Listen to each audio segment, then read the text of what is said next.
The life inside the convent of San Giovanni Rotondo followed its routine of prayers, silence, and work. The nuns were accustomed to the serene presence of Padre Pio, whose penetrating gaze and simple words could touch the very depths of the soul. That morning, however, something different happened. The friar called Sister Antonella, a humble and dedicated nun, and entrusted her with a special mission.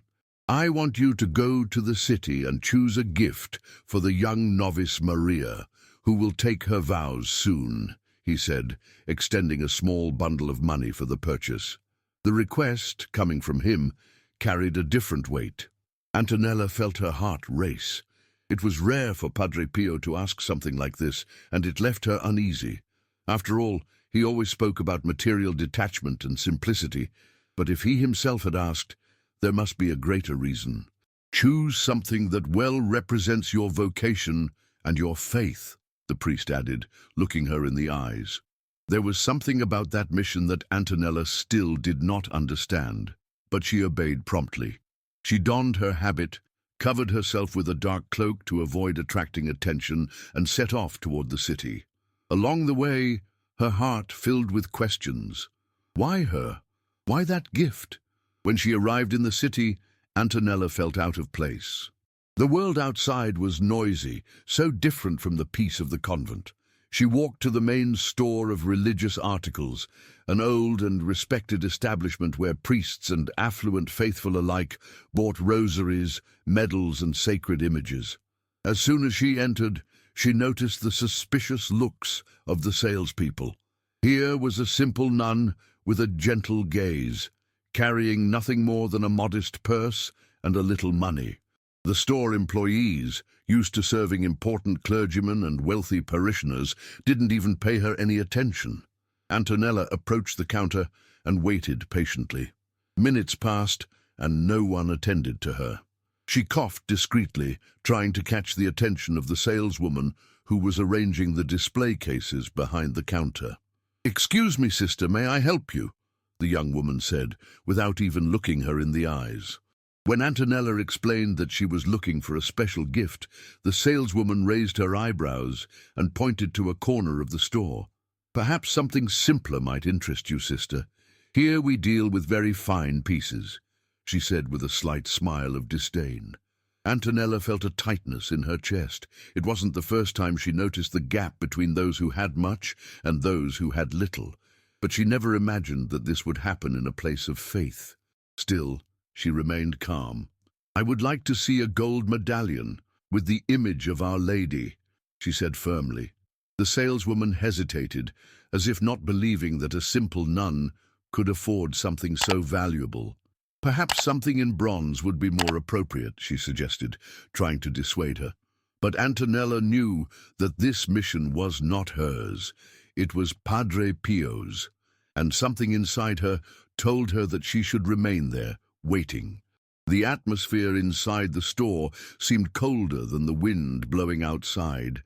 Sister Antonella maintained a firm posture, yet she felt the evaluating glances around her.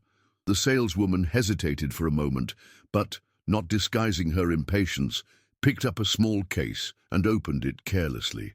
Inside there was an aged bronze medal. "This one is beautiful and affordable, sister," she said in a tone that made it clear she didn't believe Antonella could pay for anything better.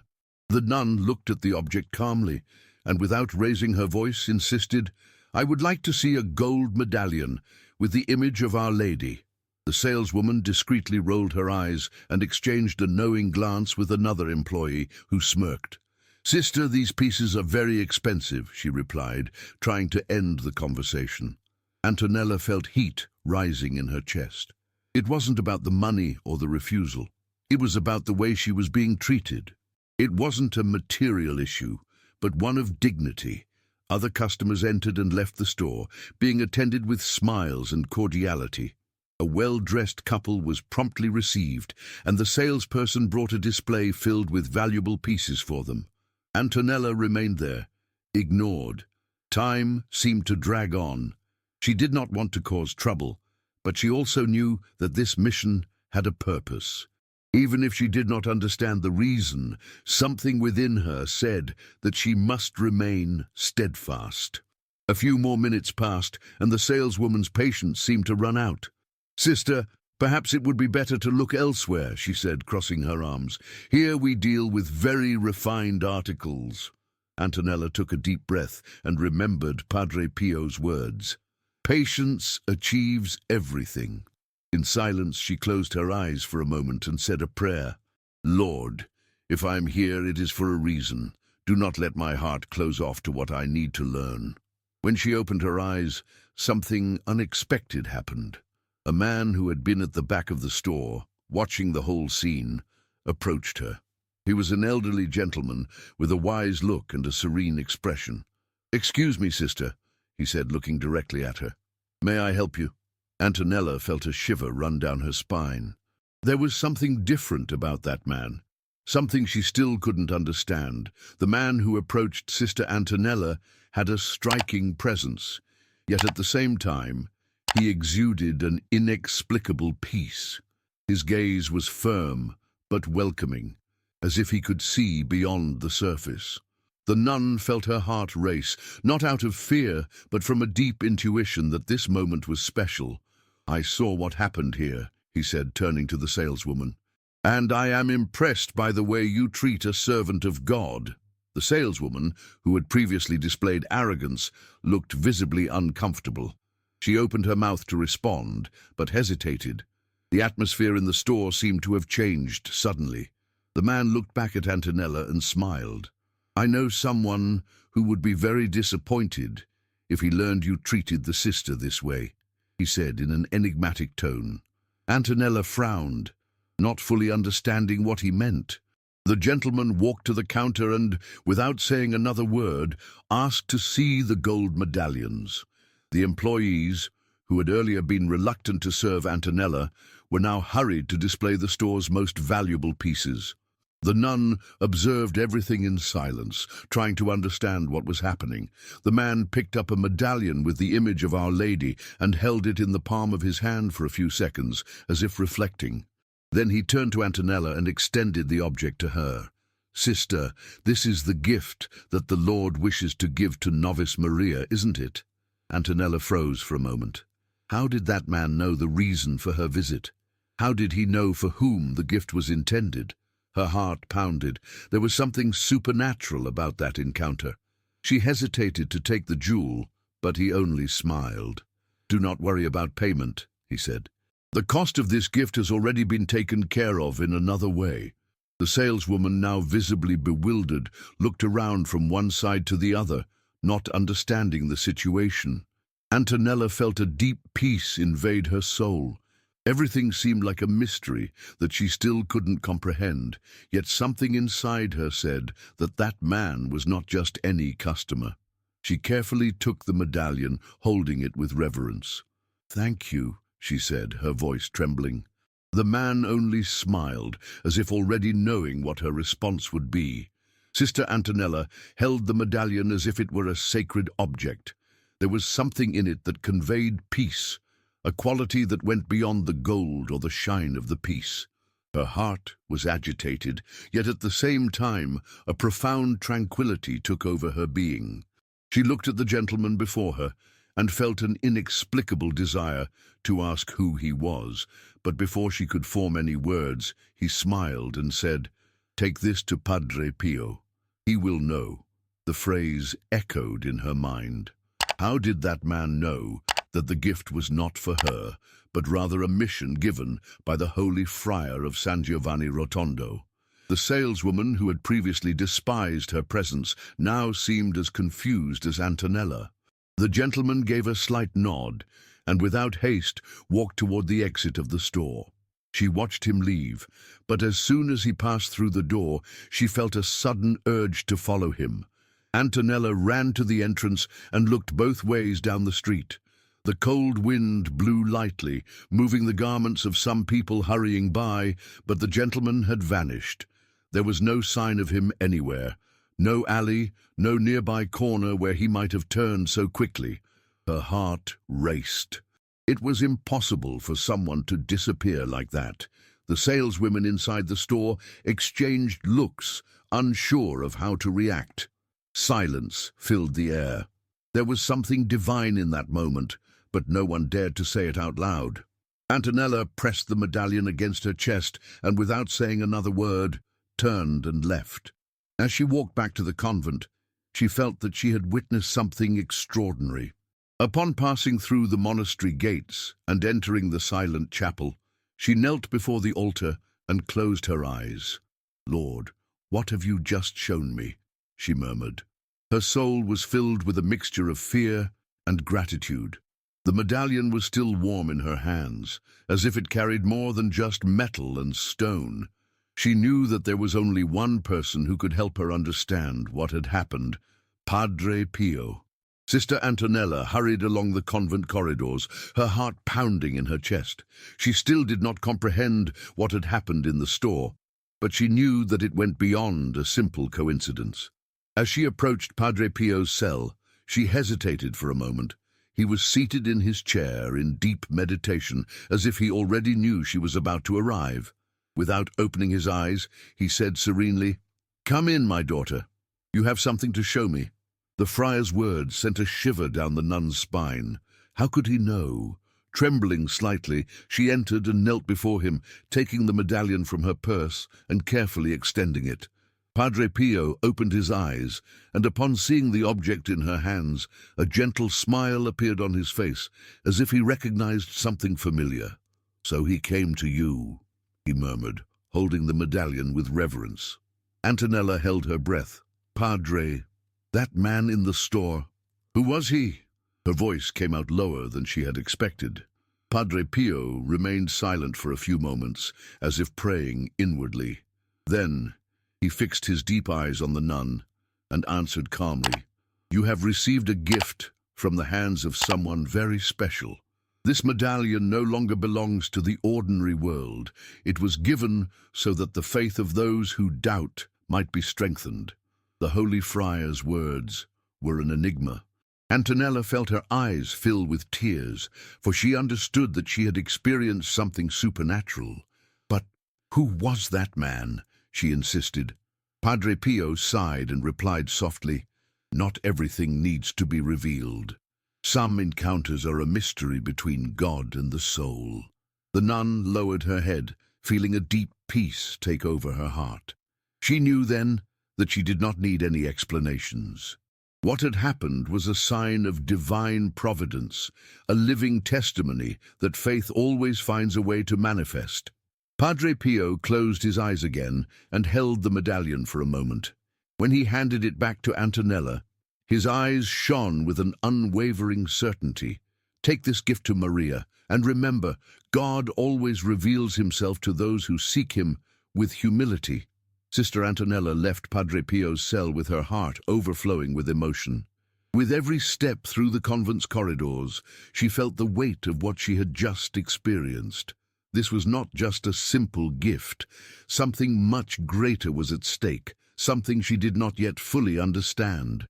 But if there was one certainty, it was that she must deliver the medallion to Novice Maria, just as Padre Pio had instructed.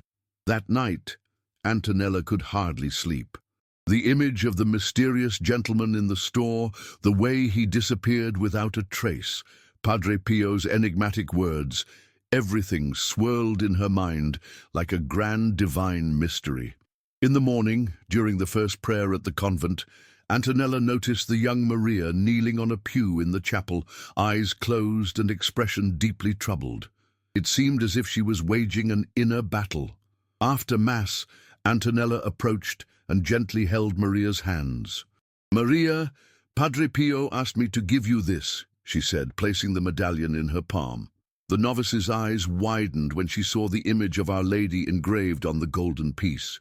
Tears began to stream down her face before she could utter a word. I cannot accept this," Maria murmured, her voice trembling. "I am not worthy." Antonella frowned, surprised by the novice's reaction. "What do you mean by that?" Maria clutched the medallion to her chest and sobbed. "Last night I prayed in desperation. I asked God for a sign to know if I should continue here or not. Her eyes met Antonella's, filled with emotion. I was about to give up on my vocation. Antonella felt a shiver run through her body. That gift had been destined for Maria even before she knew she needed it. Everything made sense now. It wasn't just a symbolic gift. It was a direct answer from God to the heart of a troubled soul. Sister Antonella felt the air disappear for a moment. That medallion was not merely a gift. It was a direct response from heaven. She held Maria's trembling hands and saw in her eyes the internal battle she was facing. "Were you thinking of leaving your vocation?" she asked softly, trying to understand the young woman's pain. Maria nodded, still clutching the medallion tightly. "I love God, but I felt that perhaps I was not worthy of following him. In recent months, an immense doubt took over my heart. I wondered if I was doing the right thing, if this was truly my path.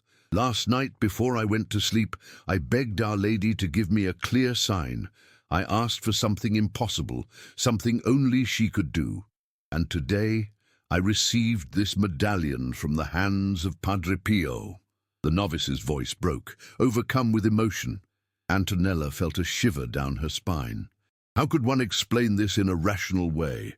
The chain of events, the request from Padre Pio, the mysterious man in the store, the inexplicable absence of payment, the enigmatic response of the holy friar, everything converged in that moment. God had heard the silent cry of a troubled soul and answered unmistakably. Maria pressed the medallion to her lips and closed her eyes in a silent prayer. Tears streamed down her face, but now they were not of doubt, but of gratitude.